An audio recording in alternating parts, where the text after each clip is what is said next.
Le livre sur les quais et la bibliothèque sonore romande vous proposent La France contre elle-même, avec Richard Verly, animé par Patrick Valélian et enregistré le dimanche 1er septembre au Casino de Morges. Bienvenue pour cette causerie avec l'illustre, célébrissime Richard Verly. Je ne sais pas si on a encore besoin de vous présenter, cher ami, mais je vais quand même le faire. Donc, correspondant en France pour Blick. Rappelez-moi, c'est quoi ce média Blick, ce machin qui vient de Suisse allemande, c'est ça, hein? Je vais répondre. Ah, d'accord, ok. Non, voilà, c'est une question en passant, puisque je connais des gens Ringier, c'est juste Ringier. Rappelez-moi, qu'est-ce que c'est que ce truc Ringier? Tamédia, enfin bref, voilà. Vous nous expliquerez tout ça tout à l'heure. Bon, donc vous êtes un journaliste chevronné, spécialisé dans les thématiques politiques et sociales. Jusque-là, j'ai tout juste. D'accord, finissez votre café tranquillement. Vous êtes titulaire d'un master en sciences politiques à Paris. Et puis, au niveau des prix, Jean Dumur en 2020, c'est plutôt pas mal, c'est le plus prestigieux en Suisse romande, et Le Bouvier en 2006. Après avoir été correspondant, notamment à Bangkok, Bruxelles et Tokyo, vous avez décidé de revenir chez nous, en gros, notamment au temps. Et puis ensuite, dans ce truc qui s'appelle le Blick, mais vous nous expliquerez un peu ce que c'est que cette histoire-là. Puis en même temps, dans les choses sérieuses que vous faites, parce que ça c'est important qu'on le dise, vous publiez des bouquins, donc le livre que vous trouverez sous la tente, puisque dès qu'on a terminé de discuter, Richard ira sous la tente et signera le livre, Le bal des illusions, et surtout vous êtes cofondateur et directeur de la collection L'âme des peuples aux éditions Nevikata. Très belles éditions et très belle collection sur la question de voilà, le peuple, l'âme, l'esprit du lieu, l'esprit des temps. Bon, revenons sur déjà Blick, racontez-nous. Alors, je vais tout de suite aller à l'essentiel. Je pense que Blick est l'aventure éditoriale la plus intéressante de Suisse romande depuis 10 ans. Et je vous conseille donc tous d'aller sur le site de Blick, blick.ch/fr, donc /fr, ou bien tout simplement blick.fr. Pourquoi je dis ça? Et je le dis parce que je le crois vraiment. D'abord parce que je pense foncièrement que politiquement parlant, le débat politique, mais politique au sens large, c'est aujourd'hui les médias populaires qui doivent le mener. Les médias de référence ou dits élitistes, en tout cas dans un petit pays comme la Suisse, à mon avis, l'enjeu est moins à ce niveau-là. Il faut qu'on reparle d'une manière générale, nous les journalistes, il faut qu'on arrive à reparler aux classes, pas nécessairement aux classes populaires, ça peut être aux classes moyennes, mais il faut qu'on arrive à réembrayer sur des médias grand public. Et Blick en est un. Blick est le premier quotidien de Suisse publié en Suisse allemande. Blick est un titre qui a véritablement une histoire derrière lui et qui, pour la première fois dans l'histoire de la Suisse, a décidé de se lancer en 2 langues. Vous savez, les plus âgés d'entre vous savent que jusqu'à maintenant, toutes les expériences bilingues en Suisse ont échoué en termes éditorial. C'est-à-dire tous ceux qui ont essayé de publier en plusieurs langues ont échoué. Et là, Blick a fait le pari donc de deux sites, de 2 médias. Un média qui est le média originel en Suisse allemande, en allemand, publié sur le papier. Vous connaissez l'édition quotidienne de Blick et l'édition du dimanche, qui s'appelle le Sonntag Blick, et l'édition sur Internet en français. Et je pense que par le format, par nos ambitions, par le fait que nous pouvons aussi, grâce, il faut bien le dire, aux nouvelles technologies et à l'intelligence artificielle, c'est-à-dire aux logiciels de traduction, offrir immédiatement ou quasiment en temps réel la production traduite de l'allemand. Nous sommes, je pense, un média qui correspond à son moment, qui correspond à ce que pas mal de lecteurs ont envie de lire. Et les chiffres que nous atteignons depuis 2 ans le prouvent. On est, aux dernières nouvelles, à 3 millions de pages vues par semaine.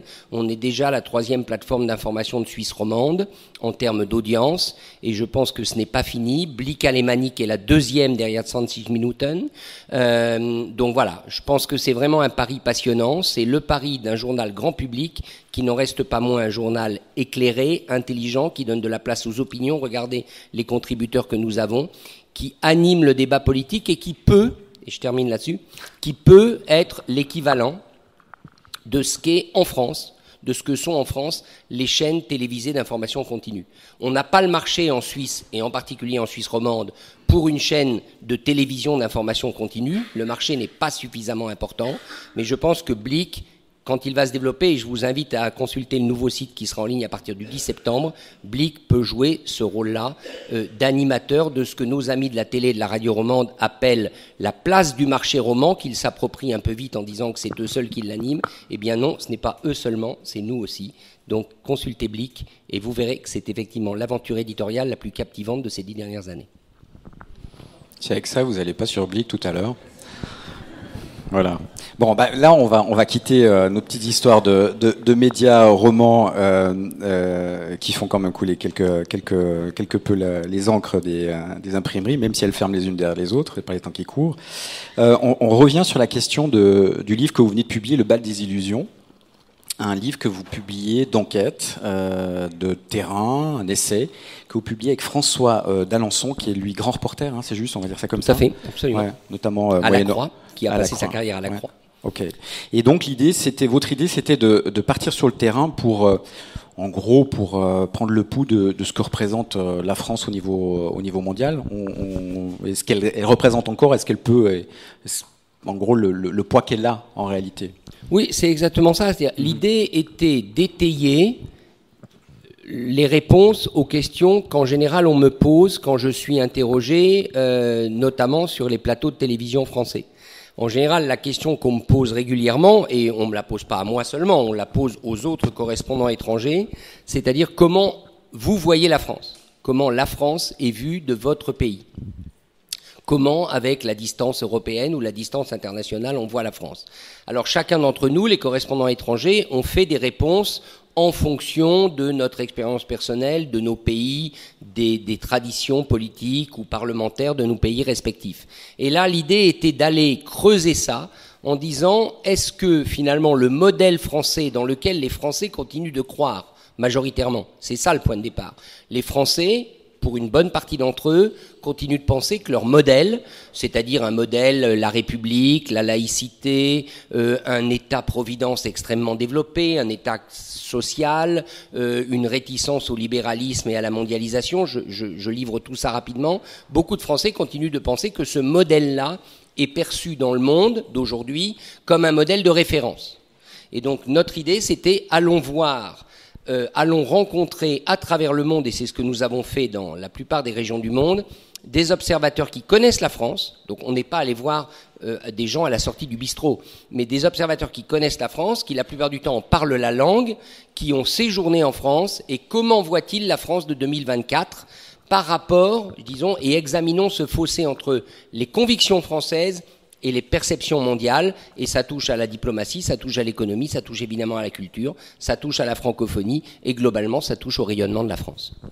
Et le moins qu'on puisse dire, je cite simplement, je lis le passage de la page 10 qui commence par verdict sans appel, et le verdict est sans appel. Donc j'ouvre les guillemets, hein, donc la France déçoit souvent parce qu'elle ne répond plus aux attentes qu'elle suscite. Elle s'illusionne, elle tâtonne, elle s'époumonne, et le style de Macron, basé sur une recherche permanente du coup d'éclat, et bon, on est en plein week-end du coup d'éclat d'ailleurs, plutôt qu'un coup d'État, et sur de grandes promesses globales pour le futur, accroît ce grand écart. Si on résume, bon, le bouquin, le livre se résume pas à ces quelques mots, mais c'est quand même un tout petit peu le constat de base, quoi, en gros. Oui, c'est-à-dire que la France, j'imagine que parmi vous, il y a pas mal de franco-suisses, voire de Français. Y a-t-il des Français dans la salle? Ou de Suisses fins connaisseurs de la France. Fasse attention à ce qu'on dit. La France est confrontée, la France d'aujourd'hui, la France de 2024, celle qui est en train d'attendre la nomination de son Premier ministre, qui pourrait intervenir probablement lundi ou mardi, d'après ce qu'on sait, donc ça ne sera pas aujourd'hui. Cette France-là, elle est confrontée, au fond, à 3 défis, et qui sont tous des défis largement liés au fait qu'elle ne veut pas accepter collectivement un certain nombre de réalités. Le premier défi, je vais commencer par celui-là parce qu'on est en Suisse, donc on peut en parler sans vergogne, c'est-à-dire parler d'argent, elle a un problème de moyens, la France. Elle a un problème de moyens. C'est-à-dire que quand vous prétendez encore être une puissance mondiale, que vous prétendez intervenir dans les affaires du monde et avoir un territoire étendu jusqu'aux confins du Pacifique avec la Nouvelle-Calédonie et la Polynésie, ça coûte cher. Ça coûte très cher. Et la France d'aujourd'hui, l'économie française d'aujourd'hui ne génère plus le volume de richesse nécessaire à l'entretien de tout ce territoire et de tout cet appareil diplomatico-militaire, politique, sur lequel elle compte. Ça, c'est le premier élément. Il y a un problème de moyens et partout, on l'a rencontré. Partout, les observateurs de la France disent « Écoutez, vous êtes bien gentils, les Français sont bien gentils, mais ils nous promettent tout et ça se concrétise rarement. » Voilà. Et ça, c'est les moyens. Le deuxième problème qu'a la France, c'est un problème de modèle. C'est ce que je disais tout à l'heure. Et notamment, je vais en prendre un aspect qui est celui qui a beaucoup alimenté l'actualité ces dernières années, c'est la question de la laïcité. J'en prends juste un exemple. La laïcité, vue de France, est une valeur universelle. Donc l'idée de la laïcité républicaine que vous connaissez, je ne vais pas développer, elle est le modèle. La réalité est que quand vous voyagez dans le monde d'aujourd'hui, la laïcité est l'exception, voire une exception incomprise. Je ne me prononce pas pour dire si elle est bonne ou mauvaise, je dis simplement que toute une partie du monde d'aujourd'hui ne comprend pas la laïcité, le monde globalement, et c'est peut-être un des problèmes qu'il a, est un monde communautariste. Tout simplement, c'est la réalité du monde d'aujourd'hui. Donc voilà un exemple du modèle français qui est de moins en moins exportable, alors qu'il l'était sans doute beaucoup plus il y a 30, 40 ou 50 ans. Et le troisième problème qu'a la France, c'est que aujourd'hui, vous êtes dans un monde, alors là c'est une banalité de le dire, d'interdépendance, où les alliances se nouent au fil, je dirais, des besoins, des envies, avec différents pays du monde, et que ce que la France peut apporter, elle a besoin de partenaires. Emmanuel Macron est le premier à le dire, il a même inventé le mot de puissance partenariale, mais que ces partenaires principaux, qui sont les partenaires de l'Union européenne, finalement, lui rognent une partie de sa puissance. Et cette idée qui était très française, très mitterrandienne, de dire que la puissance française de demain, elle se décuplera à travers l'Europe, c'était ça l'idée. Donc ce que nous ne pouvons plus assumer sur le plan national, nous le ferons au niveau européen. Malheureusement pour la France, l'Europe est de moins en moins française. L'Union européenne d'aujourd'hui est de moins en moins française. Et donc, voilà le troisième élément. Comment vous faites quand vous êtes la France, avec votre modèle, votre histoire, votre rayonnement, votre caractère, pour continuer d'exercer une influence à travers une Europe qui, de facto, pour des raisons géopolitiques, sociétales, économiques, est de moins en moins française. Vous parlez aussi des problèmes de défense, par exemple. La France, pardon, n'a plus les moyens de sa politique. Vous parlez aussi d'un échec qui est quand même assez étonnant d'ailleurs, mais qui tient aussi, je pense, et vous le dites dans le livre, à une forme d'arrogance quand même de la politique française. La francophonie. La francophonie aurait pu servir finalement aussi les intérêts de la France, et pourtant ça marche pas. Alors, il y a plusieurs éléments dans ce que tu dis, dans ce que vous dites, Patrick. On se connaît, hein. Il y a plusieurs éléments. Mais bon. Sur la défense, sur la question de la défense, là, je mets 3 points de suspension et 3 points d'interrogation parce que, paradoxalement, la période actuelle de convulsion mondiale et notamment de convulsion avec l'Ukraine, de convulsion géopolitique en Europe, peut servir la France. Pourquoi ? Parce que la France conserve une forte industrie de défense. Une industrie qui lui coûte très cher, mais qui maintenant peut s'avérer être un atout à un moment où l'Europe va se réarmer, c'est déjà le cas, et où l'Europe, a priori, ne devrait pas mettre tous ses œufs dans le même panier en ne faisant qu'acheter américain. Donc il y a, du côté de la défense et de l'industrie de défense, il y a peut-être là une carte que la France va jouer dans les prochaines années, reste à voir si c'est possible, mais je serai moins pessimiste maintenant que je ne l'étais au moment où on a fait cette enquête pour les raisons industrielles et pour les raisons de souveraineté, on va dire, militaire européenne. Sur la francophonie, c'est tout autre chose. La France a une difficulté sur la francophonie, c'est qu'elle confond la langue et l'influence. Et qu'elle confond l'influence avec la diplomatie. Autrement dit, la francophonie, et on en sait quelque chose en Suisse romande, la francophonie est incontestablement un atout. C'est un atout pour la culture, pour les éditeurs, par exemple, puisque nous sommes dans un salon du livre, pour les artistes, etc., etc. C'est incontestablement un atout. La difficulté, c'est que la francophonie institutionnelle, notamment l'Organisation internationale de la francophonie, ne sert à rien. Et qu'on continue de la nourrir à coup de budget, qu'elle ne sert absolument à rien, plus personne ne la prend au sérieux. Il y aura un sommet en octobre en France, d'ailleurs entre Paris et Villers-Cotterêts, où il y a le Centre international de la langue française. Cette francophonie institutionnelle ne marche plus, à une exception, qu'il faut citer parce que vous la connaissez ici, c'est la chaîne francophone TV5. qui, elle, fonctionne et peut être un atout dans des zones où la France, diplomatiquement, est rejetée, je pense notamment au Sahel, où on continue de regarder et d'autoriser TV5 alors qu'on a coupé le robinet de France 24 et de Radio France Internationale. Mais à l'exception de TV5, cette francophonie institutionnelle ne marche plus et elle est totalement prisonnière des logiques de gouvernement. C'est-à-dire comment vous faites quand vous avez au sein même de cette organisation des gouvernements qui vous détestent, pour faire simple. Et puis l'autre aspect de la logique francophone, c'est que fondamentalement la France a toujours traduit la francophonie en influence de la France. Et ça ne marche plus pour les raisons que je viens de dire. Et donc, il faudrait une approche plus large, une approche peut-être que demain, par exemple, on l'évoque dans le livre, au lieu d'avoir des alliances françaises dans un certain nombre de pays, vous savez qu'il y a 2 types de représentation. Il y a les instituts français, qui sont en gros dans les pays les plus importants du dispositif diplomatique, et vous avez les alliances françaises. Eh bien, peut-être que ces alliances devraient être des alliances francophones, puisqu'il s'agit d'enseigner le français. Peut-être que ces bureaux d'enseignement du français devraient être partagés avec la Suisse, la Belgique, la Wallonie, etc. Pour l'instant, la France ne veut pas en entendre parler, et à mon avis, c'est une erreur, parce que de ce fait, elle les rend otages d'un processus politique qui est compliqué. Et puis, dernier élément, et là on rentre dans le dur, c'est que c'est formidable de vanter la jeunesse francophone africaine, sur le thème, c'est la vitalité de la francophonie de demain, mais si cette jeunesse, vous refusez de lui donner des visas, vous refusez de lui ouvrir les portes et vous refusez qu'elle vienne en France, alors vous n'en faites finalement que des ennemis XXL de demain, parce qu'ils auront appris le français, ils parlent le français, et vous leur refusez de venir en France. Imaginez la colère que ça suscite, sans parler du fait que leurs enfants apprendront évidemment l'anglais. Le livre là, que vous sortez est un livre très sévère quand même sur l'état de la France. Enfin, avec beaucoup, on a envie d'aimer la France. Hein, on le sent dans les gens que vous interviewez. Ils ont beaucoup d'empathie, beaucoup d'admiration aussi, mais en même temps ils sont très sévères. Ils ont un regard très sévère sur cette France. Simplement parce que ils se disent mais c'est une forme de gâchis quand même à un moment donné. Il n'y a pas cette idée-là aussi. On se dit c'est le plus beau. Enfin. Je résume, ils organisent les Jeux Olympiques, c'est assez génialissime. C'est un pays où le soleil ne se couche jamais. Il y a du vin, il y a de la nourriture, enfin il y a une gastronomie, il y a une culture incroyable. Pourtant, chaque fois qu'on va à Paris, on entend des gens râler. Ils sont jamais contents.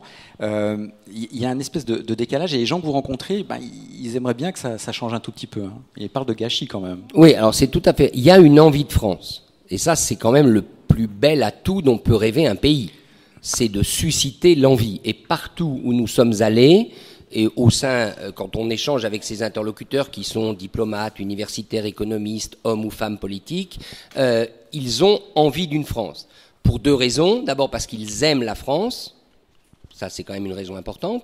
Et deuxièmement, parce qu'ils savent, et historiquement ça a été vrai, que la France est peut-être l'un des seuls pays à pouvoir émettre une opinion différente.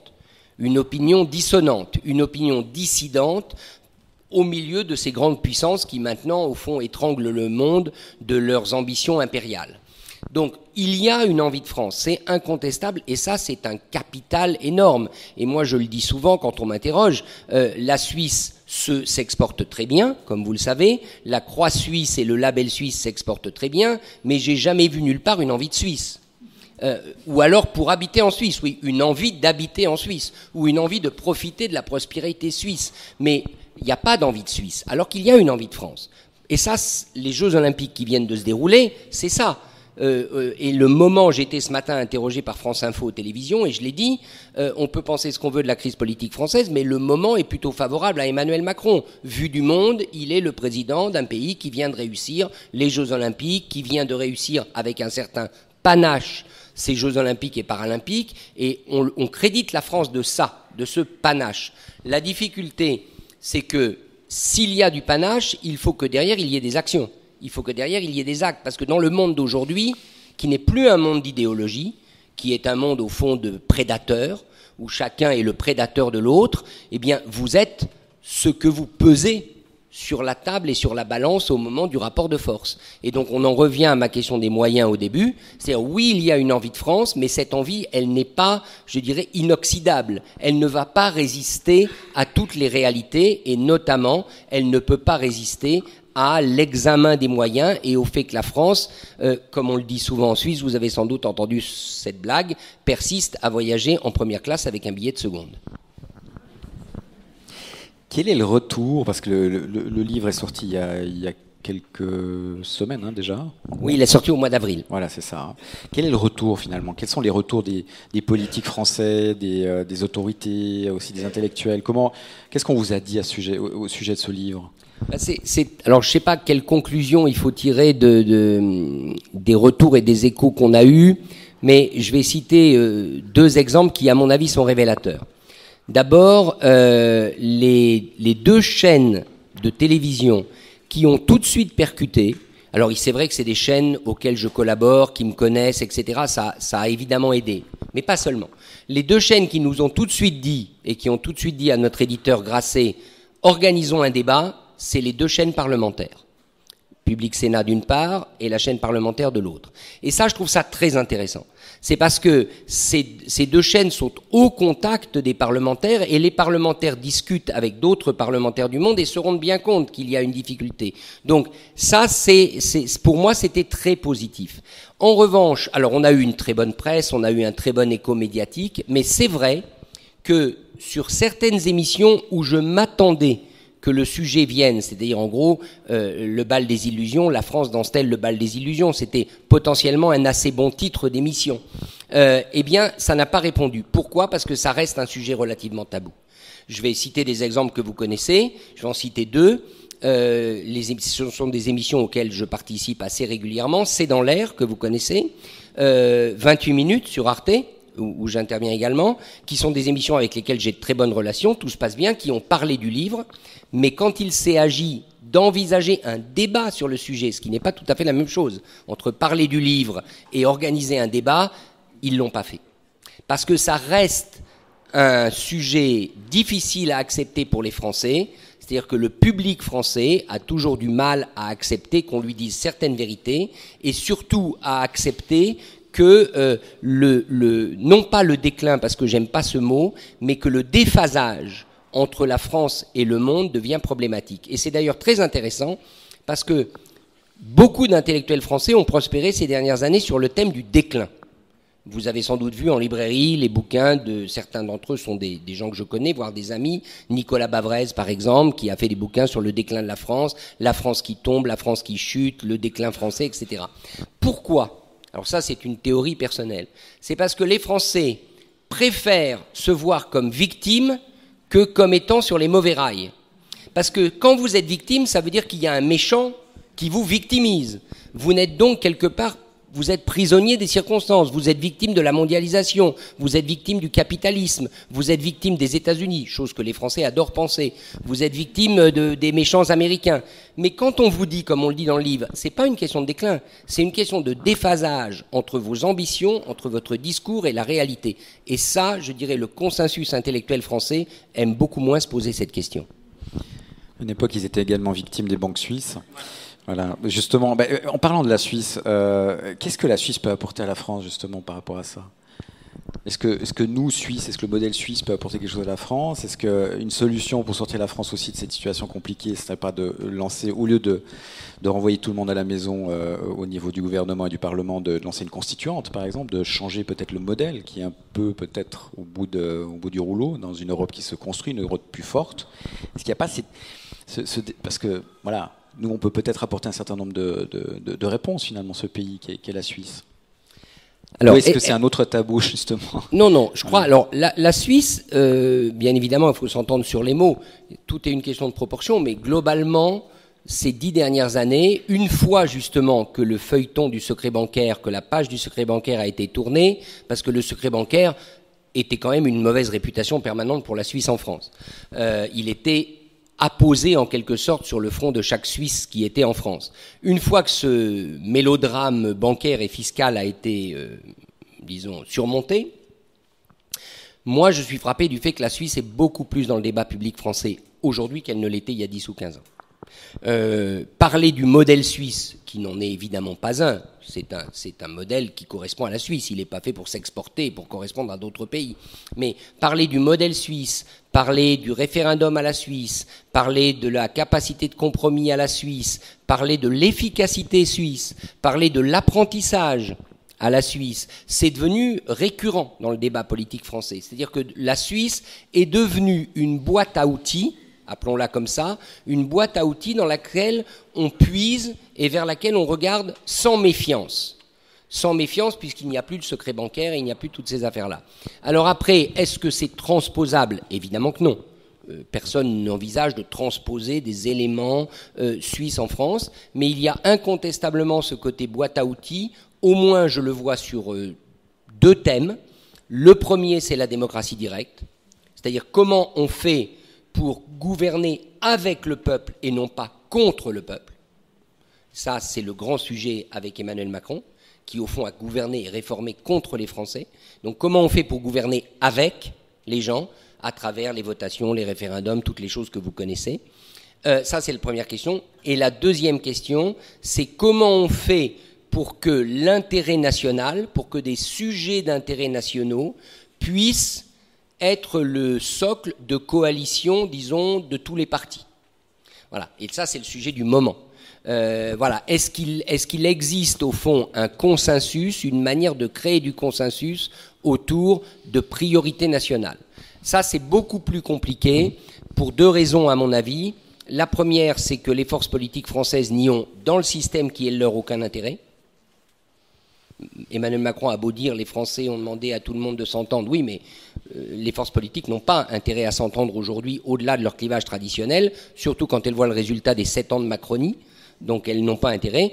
Et deuxièmement, et je crois que c'est une différence très importante, c'est que n'oublions pas, et je l'ai répété ce matin d'ailleurs sur France Info, n'oublions pas que la concordance suisse à laquelle on fait référence, c'est-à-dire la capacité de compromis sur tout l'éventail politique, il est valable au niveau fédéral, mais au niveau cantonal, on reste de gouverner par des coalitions majoritaires. Il y a une majorité, il y a une opposition. Donc n'idéalisons pas non plus le compromis à la Suisse. Il y a un compromis au sommet, mais le problème de la France, c'est comme c'est un pays extrêmement centralisé, tout remonte à Paris, et donc cette nécessité de faire compromis qui pourrait avoir du sens au niveau régional, une chose que je dis toujours, regardez au niveau des communes en France. Regardez au niveau des communes. Il y a énormément de communes qui sont gérées par des listes, ils appellent ça liste d'intérêt communal. Qu'est-ce que c'est qu'une liste d'intérêt communal si ce n'est la réunion d'à peu près tous les points de vue pour gérer la commune ? Eh bien, je pense qu'au niveau des régions, par exemple, ça pourrait exister davantage, mais encore faudrait-il que ces régions aient du pouvoir, pardon. Or, en France, elles en ont trop peu. Et se pose cette question justement d'une constituante, voire d'une 6e République. C'est un débat qui mériterait à lui seul une discussion. Dans le livre, il y a 3 parties. La première partie, les illusions. Je crois qu'on a fait un peu le tour de la question. Les déceptions, on a peut-être encore 2-3 petites choses à se dire. Mais surtout, après, il y a, j'allais dire, les horizons, quoi. C'est le troisième thème. Les solutions, en gros. Qu'est-ce que c'est finalement les gens que vous avez rencontrés, ces intellectuels, ces politiciens, ces politiques, ces chercheurs et diplomates et autres on proposerait comme solution finalement. C'est un peu ça quand même l'idée du constat vers quelque chose qui pourrait être en gros des pistes de réflexion pour une France qui se retrouve.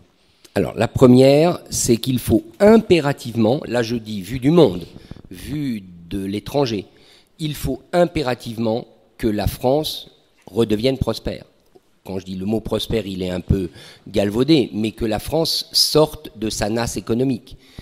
Il faut que la France soit en bonne santé financière, donc il y a un vrai sujet de remise sur pied des comptes publics, de remise sur pied de l'appareil productif, de réindustrialisation. La France n'est pas le seul pays dans ce cas. Et de ce point de vue-là, il faut reconnaître, après c'est des questions d'opinion personnelle, j'avoue que je suis assez d'accord avec le constat que dresse Emmanuel Macron. Le constat d'Emmanuel Macron qui est de dire il faut attirer les investisseurs étrangers, il faut produire davantage, il faut travailler plus, il faut taxer moins, c'est un programme qui me semble assez correspondre à la réalité. Donc il y a un enjeu économique, clairement. Moins la France produira, moins la France dégagera une marge de manœuvre budgétaire, moins elle sera influente, ça me paraît assez évident. Le deuxième enjeu pour la France, et c'est là où il y a un horizon possible, c'est qu'elle doit, et ça c'est impératif aussi, elle doit retrouver du leadership européen. Là aussi, c'était dans cette direction qu'Emmanuel Macron s'est lancé, à mon avis politiquement assez justement, mais ça exige une chose essentielle, c'est de savoir faire des coalitions, non pas au niveau national, mais au niveau européen. C'est-à-dire que vous ne pouvez être une force motrice en Europe que si vous n'êtes pas tout seul. Et le grand problème d'Emmanuel Macron, vous l'avez constaté pour ceux qui s'intéressent à ces sujets avec ses discours de la Sorbonne, etc., c'est qu'il est incontestablement un moteur, il est incontestablement une boîte à idées, mais il est tout seul. Et tout seul dans une Europe à 27, ça ne marche pas. Donc moi, l'événement qui n'a pas été relevé par les médias français, mais qui pour moi était le plus symbolique, c'était de mémoire fin 2023, lorsqu'Emmanuel Macron prononce un discours aux Pays-Bas, qui est présenté comme un discours important sur le thème de la souveraineté européenne, qui est un sujet ô combien important aujourd'hui. Il prononce ce discours à l'université de Leiden, il est en visite officielle aux Pays-Bas, et le Premier ministre néerlandais de l'époque, Mark Rutte, n'est même pas à ses côtés. C'est-à-dire que là, vous avez quand même quelque chose de très révélateur. C'est-à-dire que Macron, au fond, il est le cavalier d'une Europe, on pourrait dire, ambitieuse, mais il est le cavalier tout seul sur son cheval à l'avant, un peu comme celui qu'on a vu pendant la cérémonie d'ouverture des JO, là, le long de la Seine. C'est un peu ça, si vous voulez. Et le cavalier seul en Europe pour la France aujourd'hui, ça ne marche plus. Ça a peut-être marché à une époque, parce qu'elle avait la capacité d'entraînement. Aujourd'hui, si vous ne forgez pas des compromis dans le départ, si vous n'avez pas un minimum de pays dans votre manche pour avancer, ça ne marche plus en Europe. Tant qu'il finit pas avec la tête sous le bras, hein. Disons, mais bon, en même temps, on n'a plus la grande armée napoléonienne, on n'a plus cette capacité-là. Mais en même temps, il y a deux, trois thèmes intéressants quand même dans cette troisième partie. C'est aussi surmonter l'obsession anti-américaine. J'ai l'impression qu'on a aussi une excuse en France, qui est de dire finalement, nous, on est une espèce de troisième voie, un anti-modèle américain, tout en sachant finalement qu'on ne fait rien sans les Américains. L'Europe ne peut pas se défendre toute seule, et on voit ce qui se passe en Ukraine. Aujourd'hui, nous sommes très dépendants de ces gens-là. Et la France également. Alors, à propos des États-Unis, il y a deux réalités qui sont contradictoires. La première réalité, c'est que la France, en tout cas une grande partie de l'establishment politique, disons des décideurs, une grande partie des décideurs français, qu'ils soient culturels, politiques, économiques, aiment se positionner contre les États-Unis ou déplorer l'influence américaine. En même temps, le deuxième marché mondial de McDonald's, après les États-Unis, c'est la France. Donc ça veut dire, et la musique, ça ne vous a pas échappé peut-être pour ceux qui ont lu les livres de Jérôme Fourquet, la musique qui aujourd'hui a le plus de succès en France dans les classes moyennes et populaires, c'est la musique country. Donc, ne rêvons pas, et je rappelle quand même, parce qu'on l'oublie, qu'un chanteur comme Johnny Hallyday a fait sa carrière en copiant des standards américains. Donc, le thème de l'anti-américanisme est un thème qui a été distillé par les élites, héritage du gaullisme évidemment, mais qui n'est pas nécessairement partagé par la population. Et puis, par contre, la France, là où elle a un message, c'est qu'elle a, par son système, par sa dissuasion nucléaire, par aussi son histoire, et par le lien qui la lie, je dirais intrinsèquement aux États-Unis d'Amérique, puisqu'elle a participé à l'indépendance, a une marge de manœuvre qu'elle peut utiliser vis-à-vis des États-Unis. Le plus fort exemple ayant été le discours de 2003 de Dominique de Villepin aux Nations Unies, le non à la guerre en Irak. Voilà. Ça, il faut que la France tienne bon là-dessus. Elle doit être politiquement capable de dire non aux États-Unis, mais ne faisons pas, et c'est ce que nous disons, de l'anti-américanisme une valeur fondamentale. C'est stupide.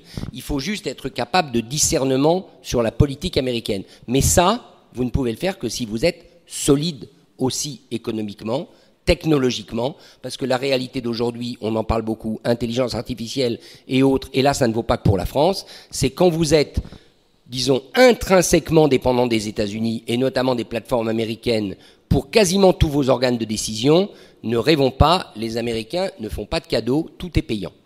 Et tout se paye.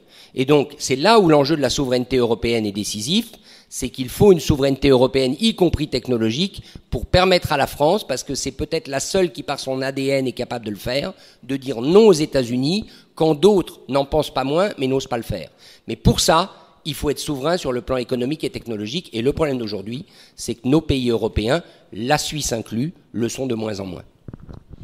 Avant de vous donner la parole, je pense que vous avez plein de questions à poser. Il y a un dernier point que je souhaite aborder, c'est la question aussi, là c'est un des points de la troisième partie, c'est revisiter sans peur le colonialisme. On a l'impression que sur pas mal de décisions, notamment concernant la France, concernant la politique finalement internationale, le fait que la France ait été un pays colonisateur bloque, stoppe la réflexion. Enfin, on a une espèce de peur panique de prendre un certain nombre de décisions qui sont peut-être nécessaires finalement et qui seraient à l'avantage du pays. Est-ce que cette analyse finalement, est-ce qu'il ne faut pas arrêter de culpabiliser pour cette période-là de l'histoire en fin de compte ?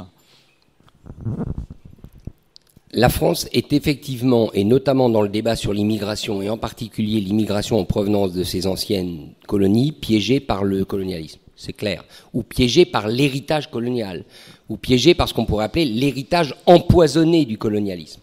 Ça me paraît évident. Est-ce qu'il faut arrêter de culpabiliser ? Alors là, attention, il faut s'entendre sur les mots. Et après, c'est une question d'opinion, donc je ne prétends pas exprimer la vérité. La colonisation est un crime contre l'humanité. Ça, c'est ma position, c'est très clair. La colonisation était un crime contre l'humanité. Il s'agissait d'aller conquérir des territoires, d'asservir des populations et de s'approprier le destin de ces populations dans des territoires où la France, mais pas seulement la France, où les pays occidentaux, prétendument éclairés, n'avaient ni droit ni aucune raison. Donc le colonialisme est un crime et, à mon sens, un crime contre l'humanité. Donc après, est-ce qu'il faut, à partir de ce constat, en être prisonnier ? Non. Mais il y a peut-être à un moment donné une reconnaissance à faire. Alors, jusqu'où peut-on aller ? La difficulté de la France, c'est que, et c'est toute la théorie de ces guerres coloniales, à la différence du Royaume-Uni, c'est quand vous refusez de couper le cordon, et Dieu sait si la politique du Royaume-Uni a été impitoyable, si vous refusez, si vous continuez d'entretenir le mythe d'un destin commun, ce qui a quand même été le cas en France pendant de nombreuses années et de nombreuses décennies, vous vous retrouvez prisonnier de ce destin commun. Il y a un moment donné où un pays comme l'Algérie, par exemple, a instrumentalisé la rente mémorielle et la France a énormément de peine à s'en extraire.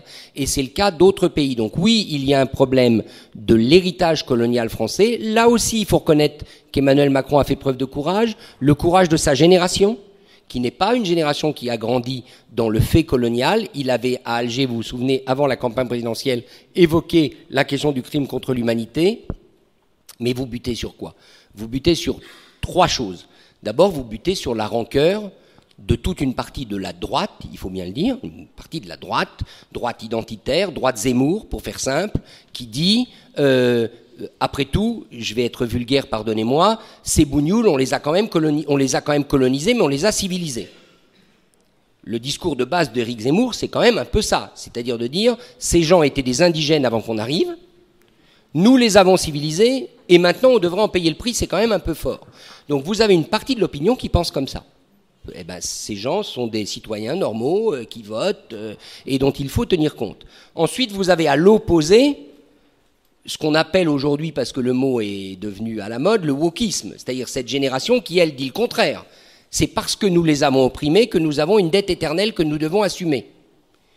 Et il s'agit au fond de rallier un centre qui est capable d'y voir clair au milieu de tout ça sans tomber dans les deux excès. C'est difficile dans un pays comme la France où les passions identitaires sont très fortes, où la pression migratoire sont très fortes et où, disons-le quand même, les instrumentalisations du fait colonial de la part des pouvoirs en place de l'autre côté de la Méditerranée sont extrêmement très fortes. Donc c'est une équation très difficile. On va voir, il semble que du côté de l'Algérie, là Macron a quand même franchi un pas, puisqu'il a clairement choisi le camp du Maroc avec le Sahara occidental cet été, et il l'a fait à un moment donné précisément au milieu des Jeux Olympiques, etc., pour noyer un peu le poisson. On va voir si ce début de remise en cause du partenariat privilégié avec l'Algérie va conduire à davantage d'actes et de décisions. Jusqu'à maintenant, on a toujours été otage du gaz algérien. Donc est-ce que ce qui se passe dans les prochains mois vont montrer qu'on ose dire à ce pays en particulier, très important pour la France, que ça suffit? Ça sera un vaste débat. Je ne sais pas s'il y a des questions dans la salle. Oui, plusieurs mains se lèvent. Les micros arrivent, voilà.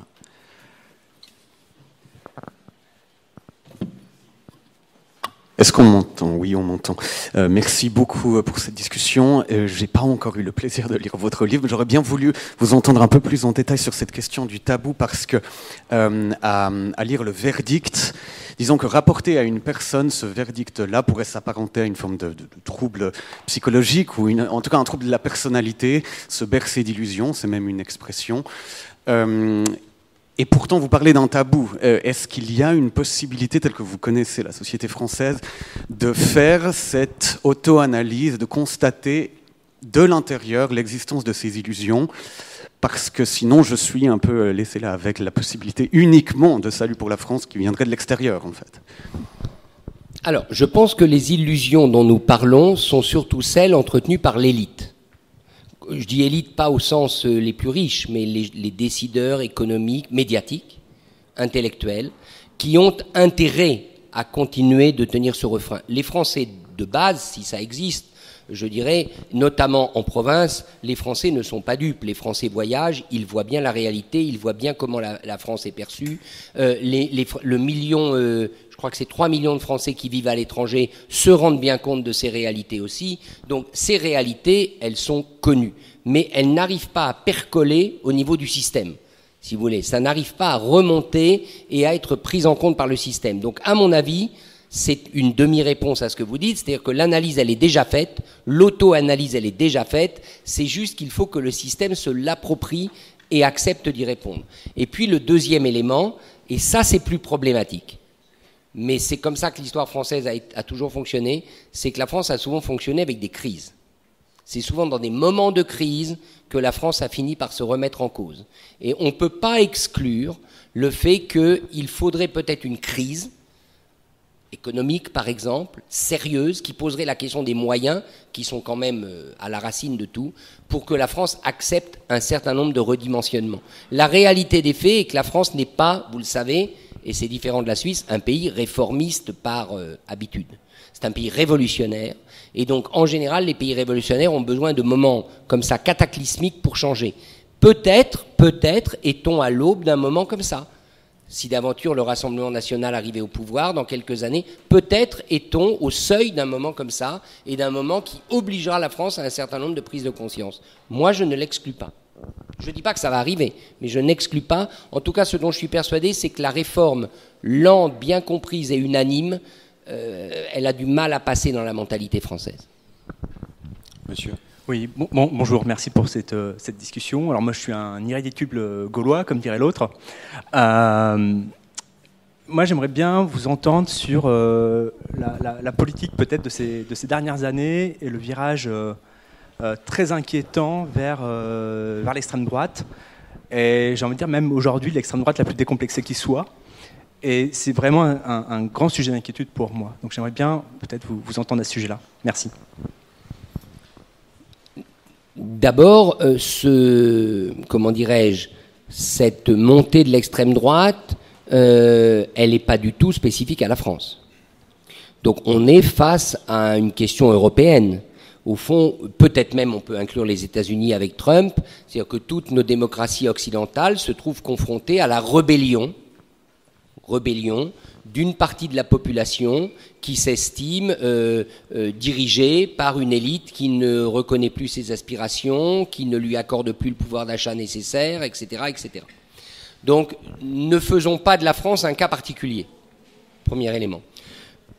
Deuxièmement, est-ce que l'extrême droite française a changé ? Oui.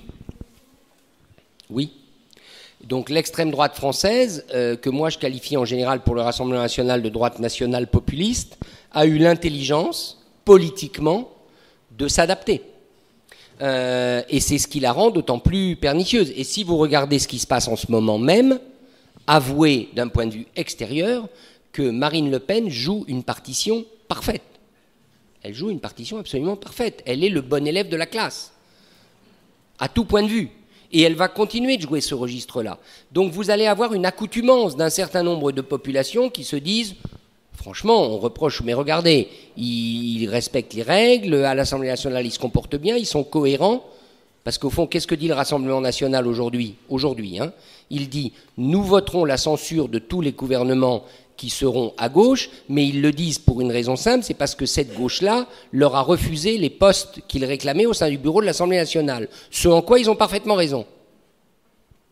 Il est absolument anormal qu'un parti fort de 143 députés, si on compte les alliés de Ciotti, qui est la première force politique au sein de en tant que parti, le premier groupe politique de cette Assemblée, n'ait pas de vice-président, n'ait pas de représentant dans le bureau de l'Assemblée nationale, n'ait pas de présidence de commission.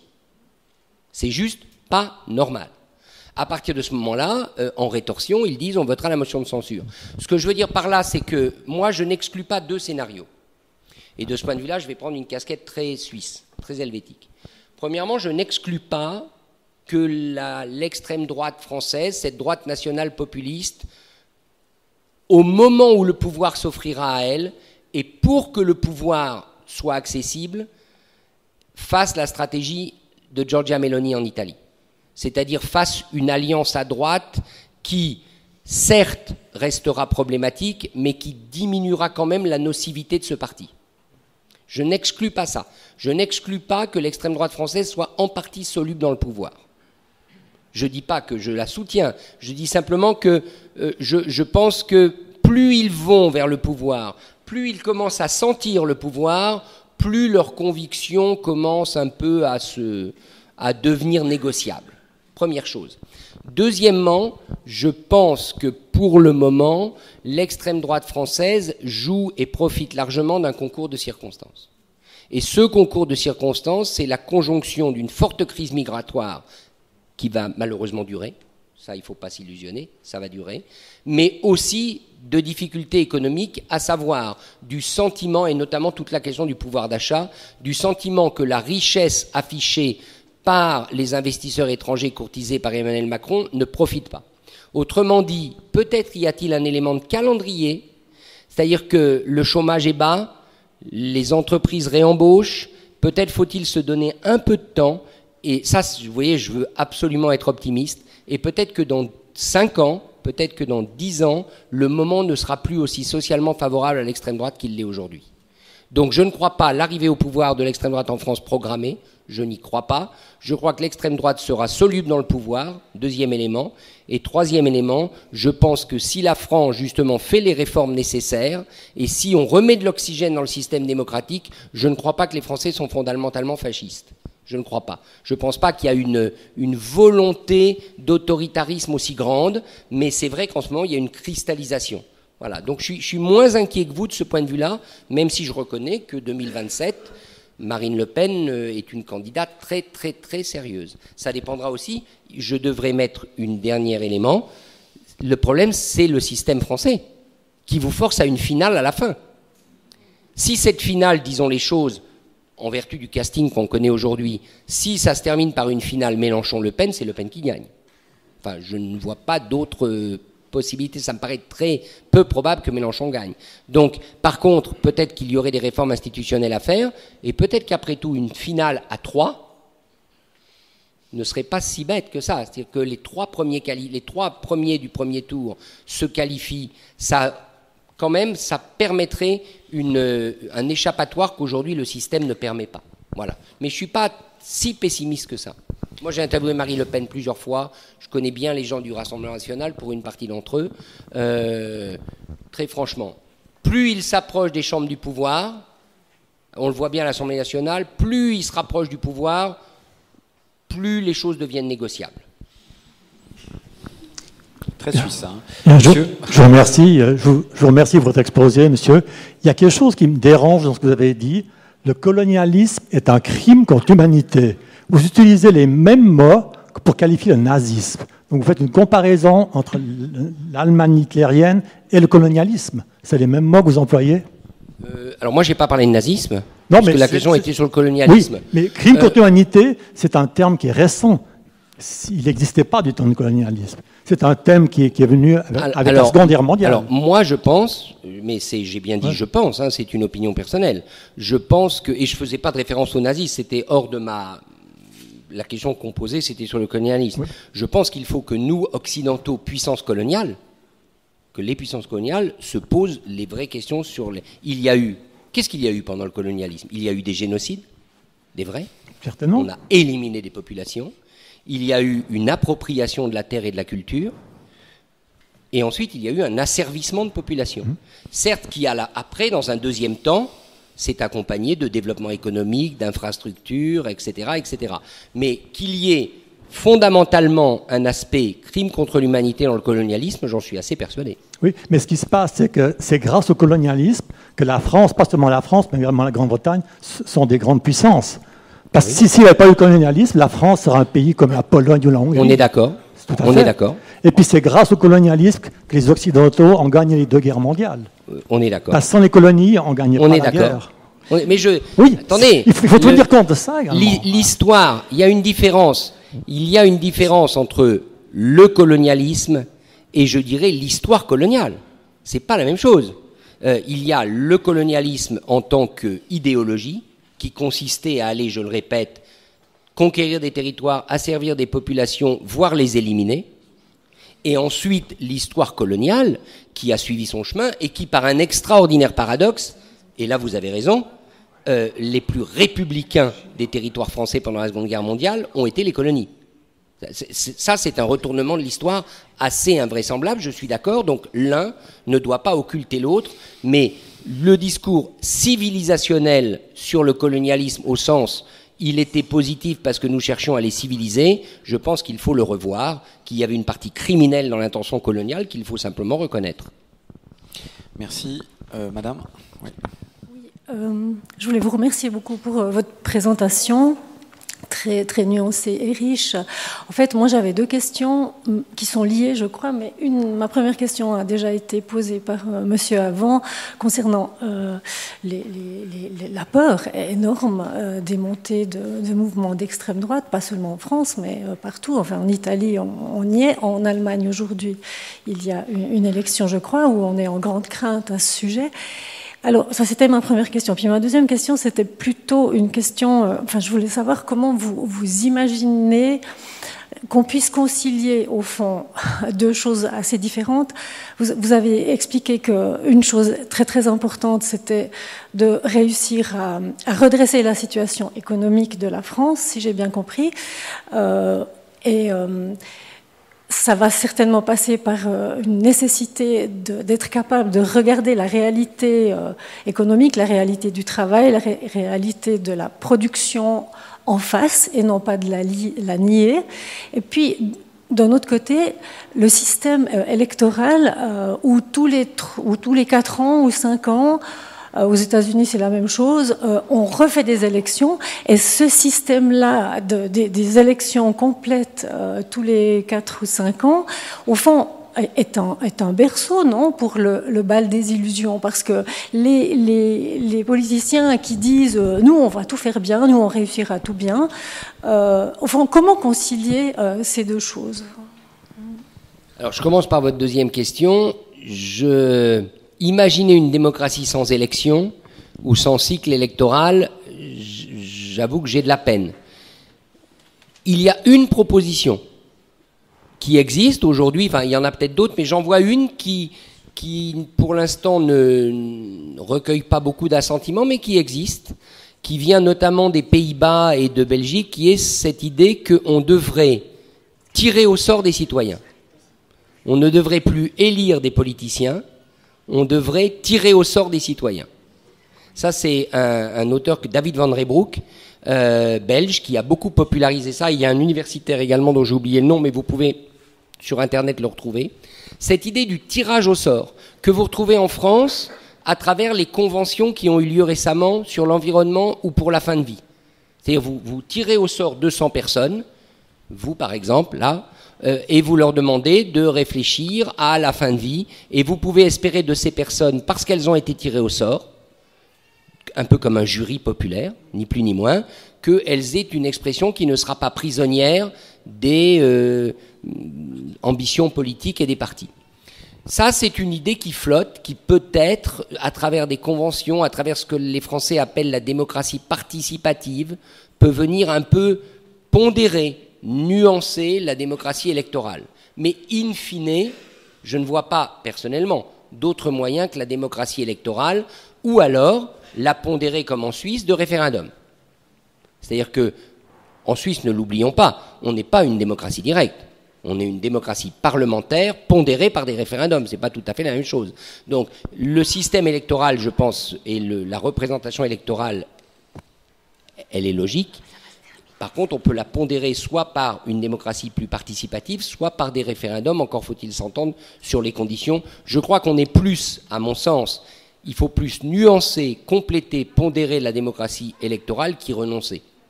Voilà, ça c'est la première chose que je voulais vous dire. Et puis, la deuxième chose sur la remise en ordre économique de la France.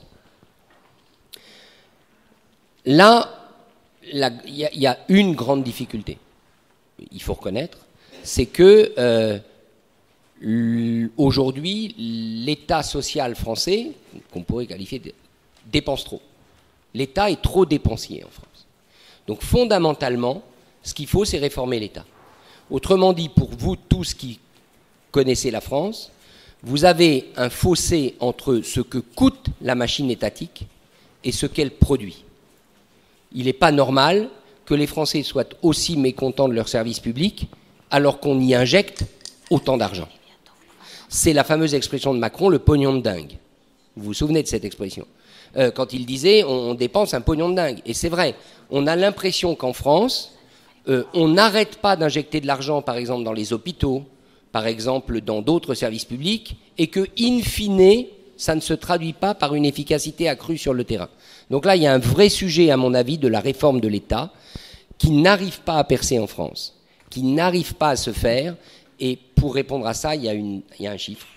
Peut-on réformer un État dans un pays où vous avez 6 millions de fonctionnaires, c'est-à-dire, très exactement, un quart de la population active. C'est-à-dire un quart de la population active qui a un intérêt objectif, je ne me prononce pas sur la qualité de ces fonctionnaires, mais salarialement parlant, ils ont un intérêt objectif à ce que la machine continue de grossir et continue de les nourrir. Je pense qu'il y a un vrai problème de réforme de l'État en France, et pour moi c'est ça le problème central. L'État dépense trop et produit trop peu en termes de services et d'efficacité. Sauf sur un terrain, et tous les Français vous le diront, et certains d'entre vous l'expérimentent peut-être, c'est l'administration des impôts. Non mais c'est très intéressant quand même, dont tout le monde va vous dire qu'elle est très efficace. Pour envoyer des factures. Ça, on est d'accord. Encore le temps d'une dernière question pour les 5 dernières minutes. Oui, moi je suis donc française qui a vécu l'essentiel de ma vie à l'extérieur, notamment dans un contexte européen. Je vous rejoins sur le fait qu'il y a une envie de France, mais aussi j'ai l'impression que les gens adorent détester les Français. C'est un petit peu la conversation pluie et beau temps internationale. Je suis aussi un peu surprise de vous entendre parler de pression migratoire, vu qu'on a quand même une démographie qui flanche. Et puis, je peux vous donner aussi les références d'un collègue européen qui a travaillé sur les flux migratoires. Donc, l'immense majorité des migrants migrent de façon légale. Ils ne migrent pas en France, pas du tout. L'immense majorité des migrants migrent de façon Uber, c'est-à-dire que les États dans lesquels ils viennent travailler prennent leur travail, leur refusent la plupart du temps les droits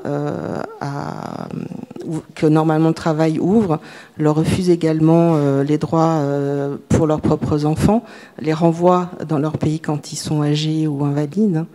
Et que les migrants humanitaires représentent une fraction ridicule en fait de cette fameuse pression.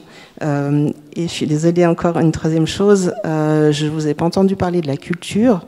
Récemment, on a pu constater qu'un certain nombre de monstres sacrés de la culture française étaient d'abord des monstres.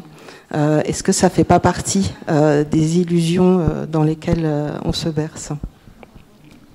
Alors, tu as 2 minutes. Oui, 2 minutes. Je vais peut-être en prendre un tout petit peu plus. Oui, tu peux. Alors, envie de détester les Français.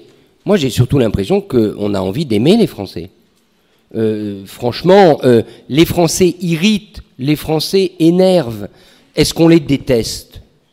Je pense qu'on déteste les Américains. Je pense qu'il y a une vraie détestation, si vous voulez. Si on prend comme ça un peu par cliché, par volume, il y a dans le monde une vraie détestation des Américains. Oui. Est-ce qu'il y a une détestation des Français ? Moi, j'ai pas senti ça. Il y a une irritation largement liée à l'affection et à l'amour ou à l'envie qu'ils suscitent. Il y a par moments une sorte de, de ricanement sur le thème, voilà, les Français. Il y a un énervement suscité par leur arrogance présumée. Mais la détestation des Français, moi, c'est pas un terme que j'utiliserai. En tout cas, elle ne m'a jamais frappé. Et je crois d'ailleurs que c'est une chance, précisément pour la France, de ne pas être détestée. Alors que d'autres pays le sont. Les États-Unis sont détestés dans une partie du monde, notamment dans leur arrière-cour d'Amérique latine. Ils sont juste détestés. C'est une réalité. Donc je pense pas qu'on puisse dire la même chose. Même dans les pays d'Afrique, du Sahel, qui aujourd'hui prennent leur distance de manière violente avec la France, les Français ne sont pas détestés. Et d'ailleurs, une grande partie de ces responsables ont la nationalité, sont binationaux, mais ne détestent pas les Français. C'est après le gouvernement et la France, je dirais, coloniale selon eux, qu'ils protestent. Deuxième élément que vous évoquiez, les migrations. Alors, je ne sais pas si j'ai employé le mot pression. Il me semble que j'ai parlé de crise migratoire, mais c'est possible que je n'ai employé le mot pression. Mais pression n'est pas un mot péjoratif. Il y a une pression migratoire sur nos systèmes.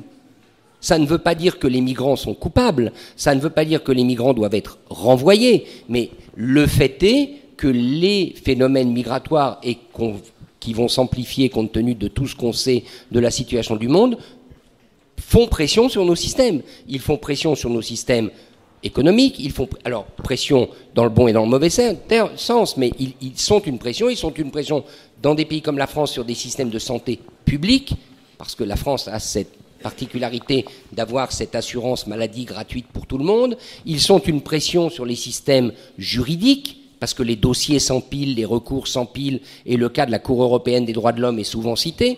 Donc c'est une pression. Alors faut-il mettre les moyens pour digérer cette pression? Oui. Est-ce que ça veut dire qu'il faut culpabiliser les migrants? Non. Est-ce que les migrants sont utiles à nos sociétés? Oui, pour une très large part, mais il ne faut pas non plus ignorer la pression que ces populations nouvellement arrivées procurent et produisent sur nos sociétés et nos mécanismes sociaux, parce que sinon, on aboutit, et je désigne monsieur parce que c'est lui qui a posé la question, à la montée inexorable de l'extrême droite. C'est-à-dire, on ne doit pas être dans le déni migratoire. Les migrations sont une réalité, éventuellement dont on a besoin, mais il faut regarder en face les problèmes, les écueils, les pressions que cela suscite. En tout cas, c'est mon opinion. La difficulté de la France, elle est très simple. Il y en a deux, dont certaines sont communes à d'autres pays. On peut dire rapidement parlant, vous avez une difficulté liée à l'islam, parce que les événements, Charlie, tout ça, la laïcité, etc. Vous avez une difficulté migratoire liée à l'islam et la conviction d'une partie de la population française que l'immigration va inexorablement faire de l'islam une religion dominante.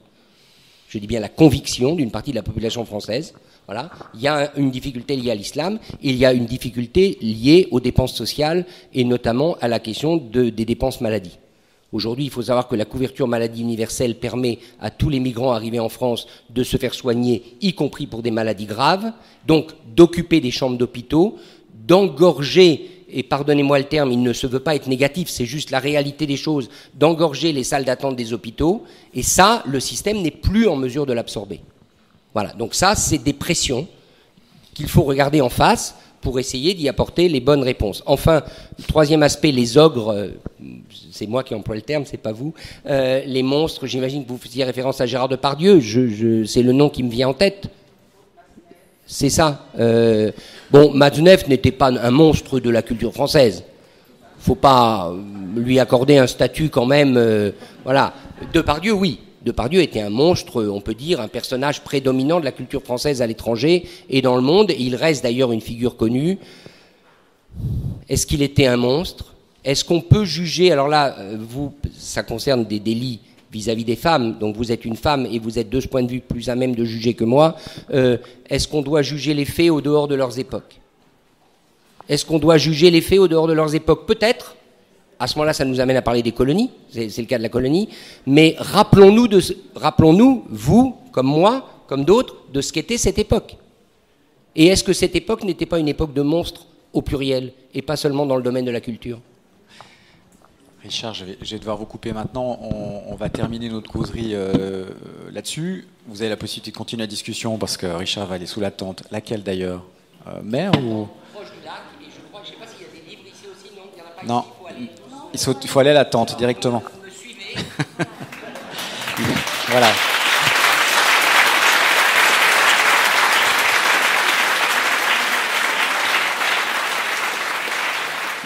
Donc, suivez le guide sous la tente. Merci pour votre attention. C'était La France contre elle-même avec Richard Verly, enregistré le dimanche 1er septembre au Casino de Morges par la Bibliothèque sonore romande pour Le Livre sur les quais.